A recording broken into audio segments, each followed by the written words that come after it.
What's up, everybody? I'm Apollo. This is Late Great Game Reviews. This week, I reviewed Lone Survivor for the PS Vita. It's the director's cut. The original Lone Survivor came out back in 2012. Sorry, they recently ported it to the PS3 and the Vita, which I played it on. I played it on the Vita, and it was also a free update for the PC and Mac. Yeah, it was developed by Jasper Byrne under Superflat Games and Curve Studios. It's, you know, if I seem a little drained in this interview, it's because the game kind of took a lot out of me. Not in a good way. Like I had kind of higher hopes for this game. I read some reviews beforehand. It looked really cool. It's an interesting sort of genre blend here that they have going. It's an 8-bit game, 8-bit side scroller, and you play as this nameless guy with this surgical mask that looks like a grin. Mentioned in one of the reviews I read, and yeah, you play as this. It's a post-apocalyptic sort of zombie monster game. So it takes place all in an apartment complex. It's Lone Survivor, so it's just you, and it's got a great creepy atmosphere. Soundtrack is great as well. The creatures are pretty scary, the way they move, and the sound is a big thing too. I mean, whether it's the breathing you hear in the dark, whether it's your own heartbeat as you're, getting closer to death, whether it's this weird, like, screeching sound that the creatures make when they come towards you, so sound plays a big part, and it does it very well. There's some genuinely creepy moments in the game, and in the beginning of the game, it actually tells you like the best way to play it is in the dark, and by yourself, uninterrupted with headphones, which is the way I did it, and it makes a huge difference. Absolutely. It's a survival horror game, so you have minimal supplies. You have a flashlight, which you constantly need to recharge the batteries of.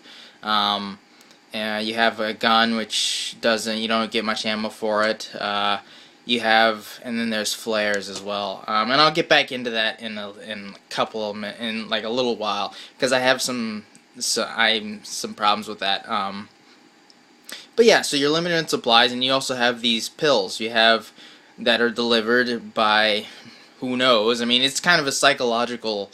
It's trippy, because there's some things that you're not really sure exactly what's happening in the game. It's post-apocalyptic, it's set in an apartment complex, like I said, but at the same time, the nameless protagonist he's talking, he's seeing things that are there one minute and aren't the other. He's talking to people that give him stuff 1 second that are alive, and then he walks into a room the next second and they're all, like, very dead, like their corpses have been decomposing for a while, and he doesn't know what's going on. He gets these bad headaches, so you're not sure what's going on, if it's, in his imagination, what. And the ending of the game kind of leaves it there's a bit of ambiguity with the ending of the game. You're not entirely sure what happens. Some things are revealed, some things aren't. But I didn't really have a problem with the ending, and there are a couple of different endings you can get depending on how you progress through the game. And yeah, the pills are kind of cool, because the pills actually play into the ending you get depending on how you've used them throughout the game. You have to play it to really understand, but basically there's 3 types of pills. There's the red pills, which are basic. They just they make you stay up, because you have to constantly. The character is constantly getting sleepy. He's constantly getting hungry, so you have to constantly, make sure he's fed, make sure that he goes to sleep, and all that. You have to. So I mean, that's kind of cool at first. And again, I'll go into that in a second, because I have some problems with it. But yeah, so the 3 pills are the red pills, which make you stay up.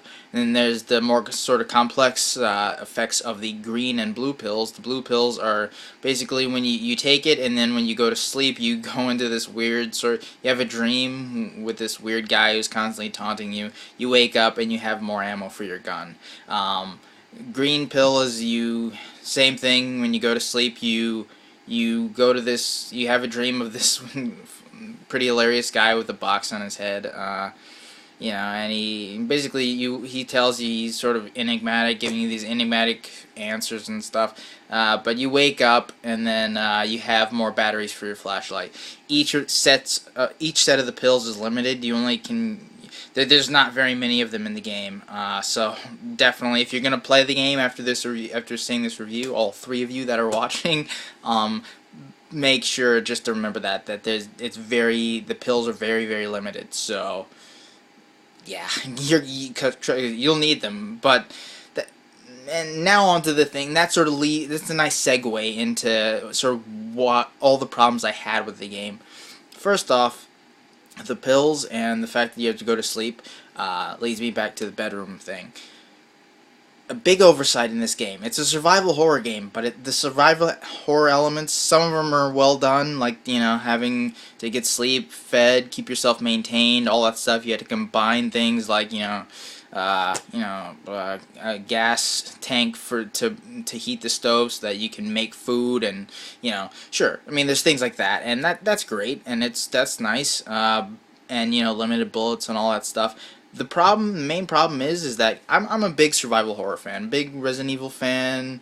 Last of Us is like the best thing ever, but this survival horror is not quite done as well. And the reason is because in most survival horror games, you have to conserve ammo, and then there's always an alternative to firing. There's an alternative to firing the gun, so you have to conserve that ammo, that limited ammo for your gun. Those few bullets that you have for your gun, you have to conserve and use only when you have to, or not if you're that good. But you always have an alternative. You have a melee weapon. You have, you can make stuff, makeshift bombs and stuff like that, right? There's always an alternative. That's a big oversight in this game that the developers made with this game, is that, for one thing, there's no melee weapon, which is really surprising because you get things like scissors and other things that should be used as a melee weapon, but you can't use them. It's actually really irritating because after a while, as you progress through the game, you have to fire the bullets. There's two weapons in the game, only two. There's the gun with bullets, and there's flares. Now, you throw down flares when the monsters are coming at you, and they kind of just like, they are dazed, and you can actually run past them.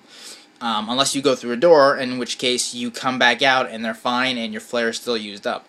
It only lasts for a few seconds, so there's that. Not a big deal. I mean, I like that effect. It works, but the biggest thing is that you have to fire your gun. Like I said, there's no melee weapon. There's no makeshift melee weapons, that's a big thing in survival horror, because you need something that, even if it wears down like it does in Last of Us, you can find materials and rebuild it. You need something other than a gun, and you have the flares, like I said, but they're really not enough, and they're even more limited than bullets are. There's no pill for them or anything. You can trade it with this guy named the Director, but again, you have to trade the bullets for the flares, and in the end, it's really not even worth it. That's the biggest thing, is that you have to use the gun. You have to use bullets. You have to use up those blue pills. I mean, and you can drop pieces of rotting. They have this system where you have pieces of rotting meat that you can drop down in front of the zombies or monsters, whatever they are. They never exactly explain what they are, but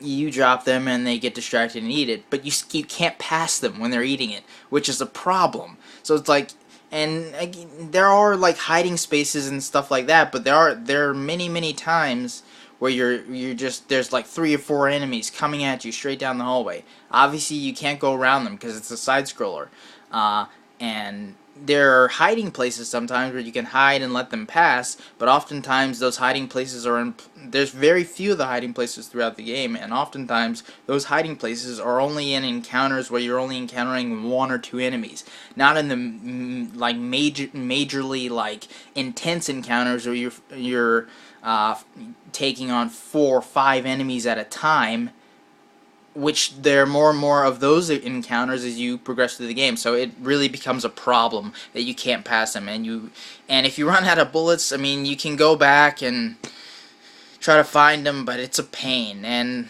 speaking of going back, there is a lot of backtracking in this game. Survival horror, backtracking, I mean, honestly, it should be a thing of the past. It was a big thing, in the first couple of Resident Evils and stuff, but, they've worked past that, and,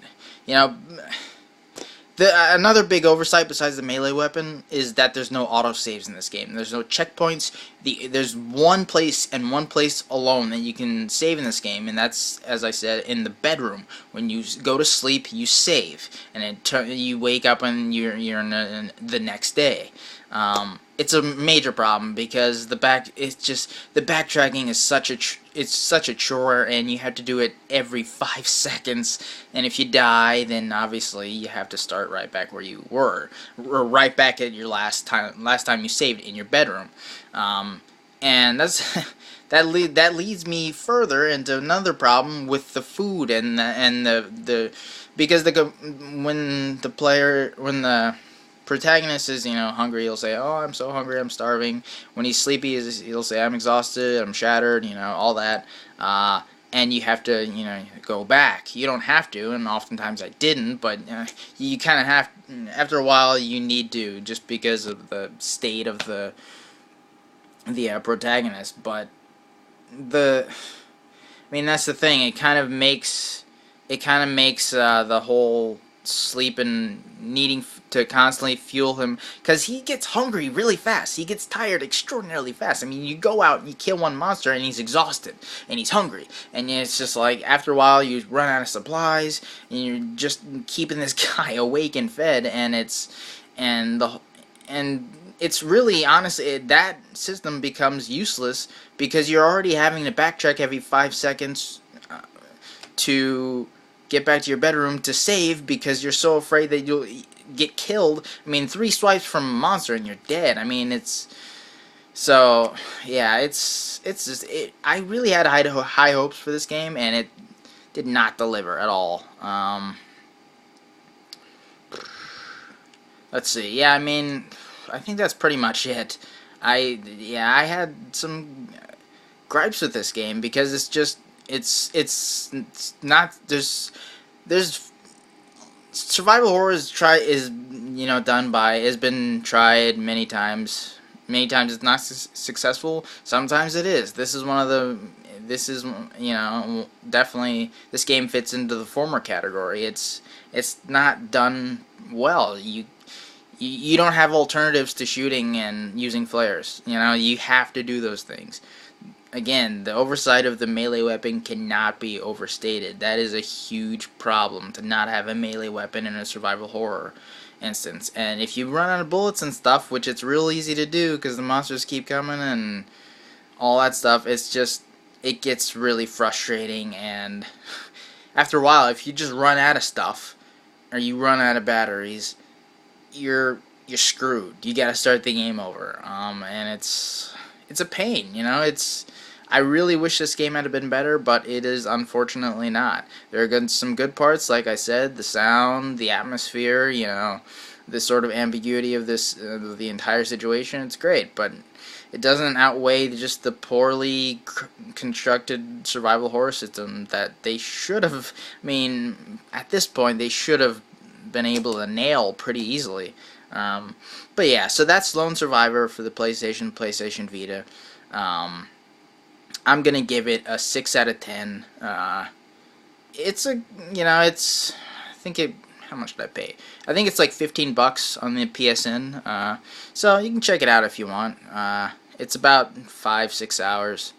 It might take a little longer if you're not great, or if you're backtracking a ton, which takes up most of the game. So yeah, that's Lone Survivor. Check it out if you want. Honestly, for me, I honestly wouldn't exactly recommend it. If you have $15 and you're gonna buy something else like I don't know, Hotline Miami, which is actually free now. But if you could buy something else for $15 on the PSN, buy BioShock Infinite Burial at Sea Episode 1. That's what I'm downloading right now. Get that instead. I recommend that or anything else on the PSN for $15. Yeah. So that's Lone Survivor. I am Apollo. That is this edition of Late Great Game Reviews. I will see you guys and girls, hopefully, next week.